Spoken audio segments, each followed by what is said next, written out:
이 교회가 제일 먼저 창립이 될 때에 주보를 기억하시는지 모르겠어요. 제 기억으로는 프린터로 해가지고 그 앞에 그 컷이 어떤 컷이었냐면은 이렇게 밭을 그려놓고 미랄 하나 그려놓고 이렇게 싹이 나는 그런 주보를 박규천 목사님이 그거를 가운데 컷에다가 여기 있잖아요, 여기.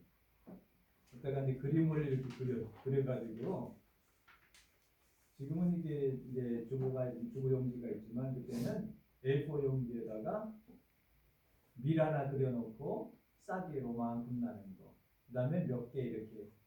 그래가지고 인원수가 늘어날 때마다 그 동그라미를 하나씩 더 그려서 미라를 이렇게 올렸던 그러한 주보 컷을 제가 기억하고 있습니다. 하나의 미랄이 땅에 떨어져서 죽지 아니하면은 하늘 그대로 계속해서 남아있죠.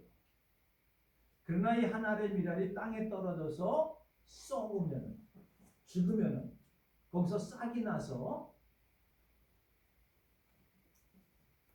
줄기가 나오고 이파리가 나오고 그 다음에 열매를 맺고 또 그것이 또 본성에 나가게 되어집니다. 지금도 보면은 한참 봄철이라 봄꽃이 가득합니다. 오다 보니까 개나리가 노랗게 펴있고 산수유가 노랗게 펴있고 그 다음에 목련이 이렇게 막 올라와요. 전에는 목련이 제일 먼저 피지 않았어요? 이렇게 피다가 추우니까 또 들어갔다가 추우니까 들어왔다 이러나 봐요. 또 조금 있으면 벚꽃으로 만반할 테고 진달래는 지금 피어있고 이 앞에다가 그 수선화를 심었는데 수선화 거기서 이렇게 쭉 올라오고 있어요.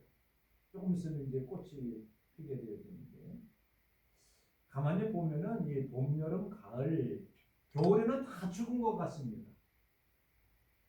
저게 살았나 죽었나 잘 구분을 못할 정도로 깡마르고 모든 성장이 멈춰 있기 때문에 이게 죽었는지 살았는지 모릅니다.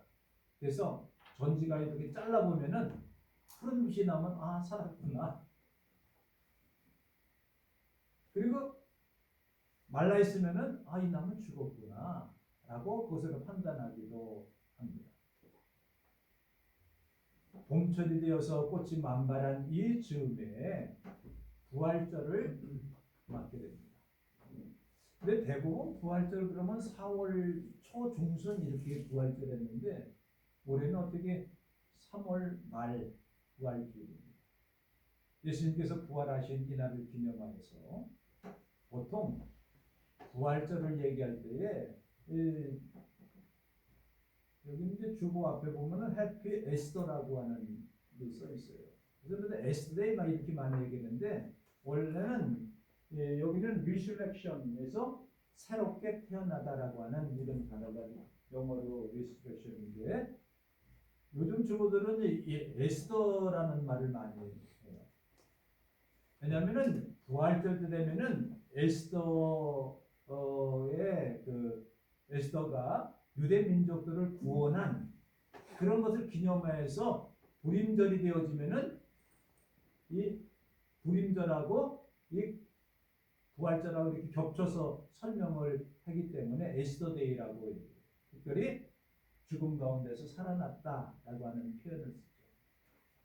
세상에서는 아까 얘기했듯이 씨가 땅에 떨어져 죽음 같지만 다시 소생한다 라고 하는 의미에서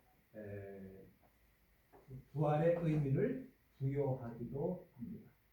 그러나 이 모든 것들을 예수님의 부활을 설명하기가 참으로 어렵습니다.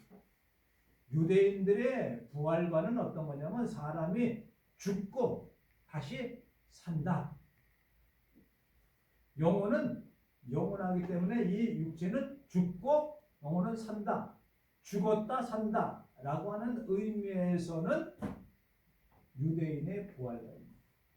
그러나 기독교의 부활자는 죽어서 사는 것뿐만 아니라 살아서 영원히 죽지 아니하는. 이걸 잘못 오해하게 되어지면은 한참 영생계가 유행했습니다.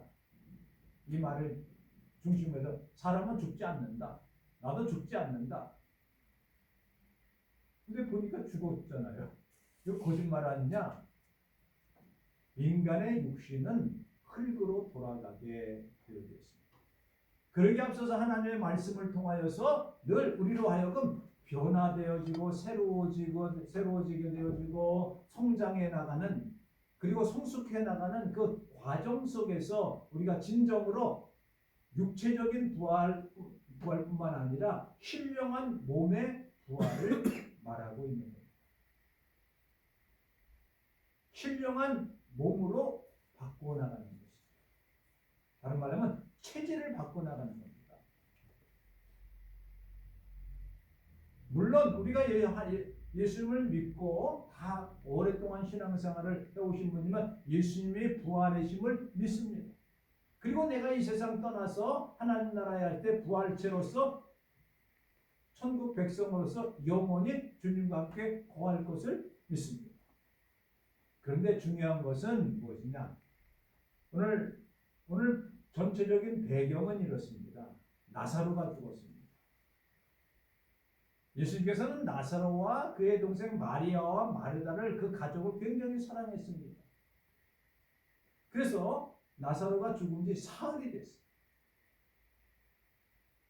이제 냄새가 납니다. 예수님께 찾아옵니다. 오라버니가 죽었습니다. 아니다. 죽은 게 아니라 자는 것이다.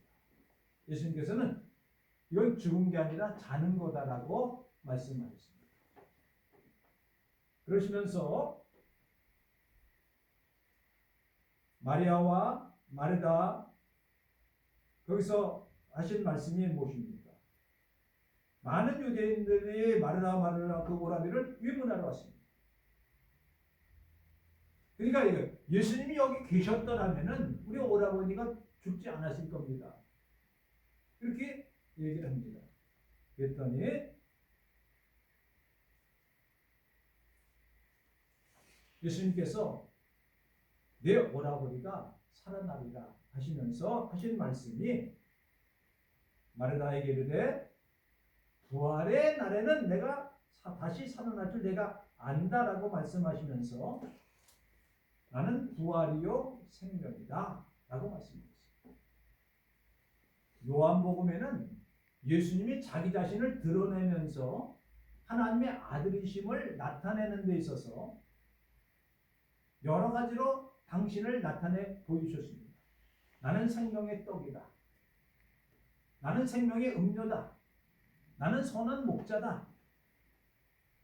등등 말씀하시면서 오늘 보면서 나는 부활이요 생명이다. 예수님 자체가 부활이시다. 예수님 자체가 생명이시다. 이 부활이라고 하는 것은 어떤 분은 말하기를 기독교의 헌법 중에서 제일 중요한 거다 이렇게 말씀을 하고 있습니다.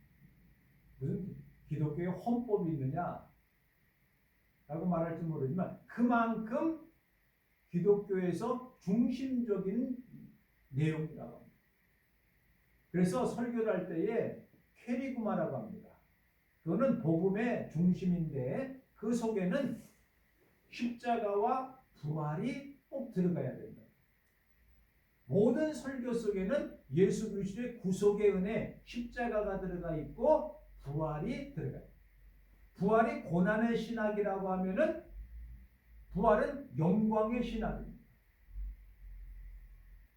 근데 이것이 떨어져 놓고는 생각할 수 없는 것이 뭐예요? 십자가와 부활, 죽음과 부활, 고난과 생명, 저주와 생명, 이런 것들이 이렇게 붙어 다니는 거예요. 그래서 이것이 떨어지면은 이상한 기독교가 됩니다. 고난만 너무 십자가만 강조하다 보면은 부활이 희석이 됩니다. 십자가 없는 또 부활만 계속 얘기하면은, 영광만 얘기하면은 그거는 거짓이 됩니다. 반드시 기독교에는 십자가와 부활이 한 동전의 양면처럼 되어져 있는 겁니다.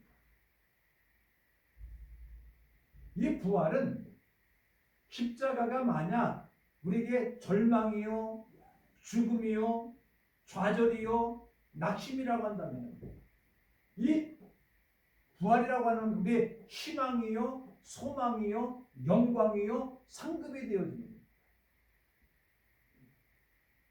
한마디로 말하면 십자가 없이는 부활이 없습니다. 그래서 많은 사람들이 그러죠. 예수 믿는 것은 모든 것이 잘 되고 부자가 되고 건강해지고 내 앞길이 창창해 나고 진급도 잘하고 다 잘, 이것만 생각하는 거예요. 뭐만 생각하는 거예요? 영광만. 뭐만 생각해요? 부활만. 뭐만 생각해요? 이것만 하다 보면은 예수님의 고난에 대해서는 밀어넣습니다. 우리 예수 믿는 사람들은요, 믿지 않는 사람이랑 당한 것이 다 같아요. 그걸 어떻게 받아들이냐에 따라서 다르게 됩니다.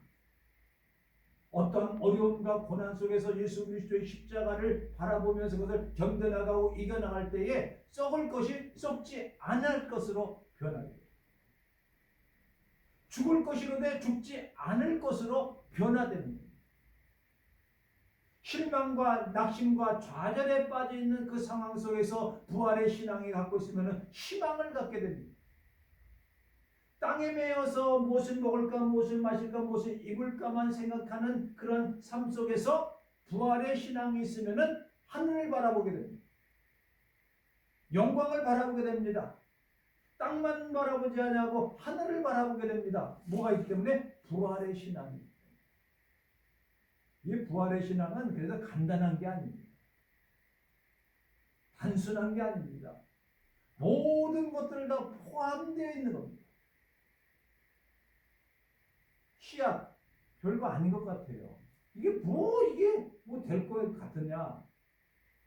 근데 땅에 심어놓고 죽으면은 뭐예요? 그걸 보고, 열매를 보고, 아, 이거는 백일옥이구나. 지난번에 접시꽃을 심었는데 봉숭아가 달렸어요.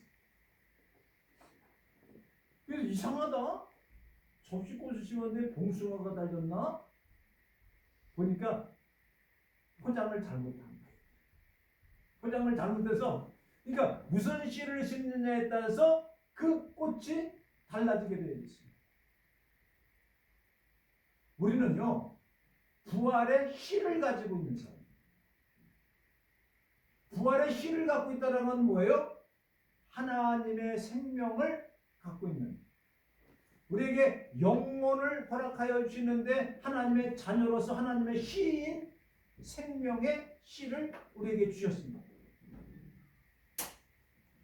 그러기에 이 씨에서, 부활의 씨에서 나오는 건 뭡니까? 부활이 나옵니다. 이 씨가 싹이 터서 열매를 맺기까지는 얼마나 많은 어려움이 있습니까? 땅에 묻혀야지요. 썩어야지요. 거기서 우물 튀는데 또 날씨들이 얼마나 복잡합니까? 줬다 덧. 이게 나오기가 쉬운 게 아니에요. 그런 고난 가운데서도 활짝 핀 꽃을 보면 아름다움이 있게 되어집니다. 왜? 우리는 부활의 씨를 가지고 있습니다. 하나님의 자녀들이기 때문에. 그래서 사도 바울은 고린도의 부활장에 보면은 그 씨가 어떠한 씨냐에 따라서 나타나는 것이 다 같다는 거예요. 다르다는 거죠. 차별이 다 다르다는 거죠. 모양이 다 다르다는 거죠. 그러나 그것을 통하여서 우리는 하나님의 씨를 갖고 있기 때문에 하나님의 영광과 하나님의 모양과 하나님의 그 성품을 닮고 있다는 거죠. 나는 별거 아닌 것 같지만 내 속에 하나님의 씨가 있는 거예요. 부활의 씨가 있는 거예요. 씨는 어때요? 변하지 않아요. 씨가 갑자기 콩 심는데 팥이 나고 팥 심는데 콩 나고 그러지 않잖아요. 그 씨를 심는 데 따라서 그 씨가 그대로 있는 것처럼 우리 속에는 부활의 씨가 있다. 그래서 이 부활이라고 하는 것은 우리가 변화에 대한 얘기를 매일 하지 않습니까? 본질적으로 하나님의 모습을 닮아 나갈 수 있는 것이 부활입니다. 우리의 체질적으로 주님을 닮아 나갈 수 있게 된 것이 부활의 씨를 갖고 있습니다. 가만히 보세요. 이게 내 아들인가 아닌가 잘 모를 때가 있지 않습니까? 그럴 리는 없겠지만서도 이게 양자인가 아니면 그 진짜 아들인가 가짜 아들인가 뭘 보면 됩니까? 솔로몬이 재판을 할 때 두 여인이 있는데 둘 다 똑같이 났어요. 그래서 하나가 궁에다 하나를 깔아 죽였어요. 그러니까 얼른 바꿔치기 했어요. 솔로몬한테 와가지고 얘기를 합니다. 누가 이 얘기는 내가 난 아들 애입니다. 아닙니다. 내 애입니다. 서로 싸우잖아요. 솔로몬이 뭐라고 재판합니까? 이건 뭐 오늘 내용과 별 크게 상관이 없는데 칼을 갖고 놀아. 저 아이를 잘라서 나눠줘라. 그러니까 한 여인은 아니 되옵니다. 죽이지 마세요. 저 여인에게 주세요. 한 여인은 뭐라고 얘기합니까? 그래요. 잘라서 똑같이 나눠주세요. 그때 솔로몬이 뭐라고 해요? 저 죽이지 말라고 한 여인에게 저 아이를 줘라. 저 아이입니다. 그게 재판하지 않습니까? 지혜? 그때 좀 과학이 발달해서 DNA 검사를 해서 딱 갖다 줬으면은 뭐 얘기할 것 잘 없지 않습니까? 이 DNA의 그 모습, 그 구조 같은 게 대부분 조사를 하면은 99.9% 이렇게 나오고. 왜냐면 그 씨가, 그 DNA가, 그 염색체가 맞기 때문에 그래요. 그 자식이기 때문에 그래요. 우리 속에는 영적 DNA가 있습니다. 뭐예요? 주님의 자녀라. 그래서 씨가 중요한 겁니다. 부활의 씨. 이거는 체질이 바뀌어지는 거죠. 예수님의 체질로 바뀌어 나가는 겁니다. 이 체질이라고 하면은 보통 그러지 않습니까? 체질을 뭐 개선을 해야 된다, 변화를 시켜야 된다. 이게 그렇게 체질이 바뀌어지는 게 아닙니다. 유전자가 그렇게 조작을 했는데도 확 바뀌어지는 게 아닙니다. 그 사람 속에, 그 인물 속에, 그 염색체 속에 유전자는 다 있는 거예요. 그러니까 뭐예요? 담는 겁니다. 담는 거. 우리 그런 경우를 많이 봅니다. 이렇게 엄마하고 딸하고 보면 똑같이 생겼네? 똑같이 생겼네? 저 딸이 같으네? 왜요? 닮아서 그래요. 유전자가 닮기 때문에 모양도 닮고 성격도 닮으나 이게 전염이 되기도 하고 유전이 되기도 합니다. 그래서 그 사람의 형태를 보고 그 사람의 모양을 보고 그 사람의 윤곽을 보고 찾아내기도 합니다. 왜 이런 얘기를 합니까? 우리 체질이 주님의 모습으로 자꾸만 바뀌어 나갑니다. 그래서 우리는 이 부활의 신앙 가질 때 내가 죽었다가 다시 살아난다. 이것만 생각하는 게 아닙니다. 이거는 유대교적인 부활론입니다. 근데 예수님께서는 그렇게 말씀해도 살아서 믿는 자는 영원히 죽지 아니하리라. 여기서 영원히 죽지 아니하라는 것은 우리 육체가 영원히 살아서 돌아다닌다는 소리가 아닙니다. 영원히 산다라고 하는 것은 부활의 실을 갖고 있기 때문에 우리는 그냥 보여지는 몸이 아니라 신령한 몸으로 바뀌어지는 거죠. 신령한 몸으로. 이게 너무나 어렵죠. 신령한 몸이라고 그러니까.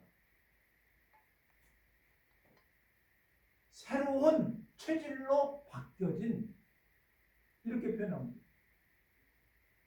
다른 말로 하면은, 가장 쉽게 설명하면은 이 씨가 그 모양이 달라서 이 씨만 생각하는 게 아니에요. 자라서 피어진 그 형상을 생각합니다. 우리가 씨 보고 넌 뭐다 이렇게 얘기하지 않습니다. 자라하기 어렵지 않습니까? 그것이 나타나서 보여지는 것을 보고 그 체질이 바뀌어집니다. 모양이 바뀌어집니다. 어떻게? 신령한 몸으로 바뀌어요. 더 쉽게 얘기하면은 나비들, 호랑나비 같은 거. 이렇게 맨 처음에는 아리에서 이렇게 나가지고 뭐예요? 이렇게 기어다니잖아요. 애벌레가 돼서 나중에 뭐 이걸로 부활을 설명하기 무섭습니다만은 그래서 이게 고치를 나서 변태를 해가지고 나와요. 이 기어다니는 거하고 완전히 다르지 않습니까? 예? 애벌레하고 호랑나비하고 쉽게 말하면 그렇게 표현을 하는 거예요. 설명을 하다 보니까 그냥 그렇게 설명을 비유를 들어서 설명하는 건데 우리의 몸이 그렇다는 거예요. 이 육체적인 이런 몸이 아니라 신령한 몸으로 변화가 되어진다는 거죠. 그게 바로 부활이라고 하는 모습을 말씀하십니다. 그래서 우리는 뭐 신령한 몸이라고 해서 어떤 것을 했는데 주님을 닮아 나가는 거죠. 체질과 성격과 모양과 마음과 그러면서 이게 성장해 나가는 거예요. 부활은 성장입니다. 성장. 자라나는 거예요. 어린아이가 다 같은 사람이지만 어린아이와 어른과 성숙하는 것과 다르지 않습니까? 우리의 신앙도 마찬가지예요. 우리의 신앙의 성장 과정에 있어서 어린아이 시절이 있고 청년이 있고 중년이 있고 장년이 있듯이 우리의 신앙이 점점 성장해 나가는 것을 표현할 때에 부활이라고 합니다. 그래서 부활을 너무나 어렵게 생각하지 말고 그냥 개념적으로 죽었다 살아난다라고 하는 것만 생각하지 말고 우리의 현실 삶 속에서 좀 더 주님을 더욱더 열심히 닮아 나가는 것, 주님과 다닐 때 나가는 것, 주님의 생각을 품어 나가는 것.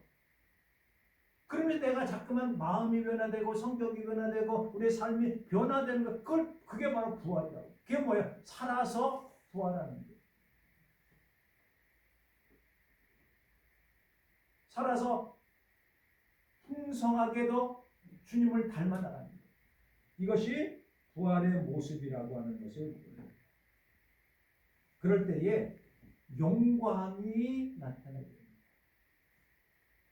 다른 말로 하면은 영광의 변화는 어디서 변화되느냐? 십자가에서 변화돼서 영광이 됩니다. 가시면류관이 변화돼서 영광이 변화됩니다. 고통과 탄식이 변화돼서 영광이 되어지는 겁니다. 사도 바울은 이렇게 얘기를 합니다.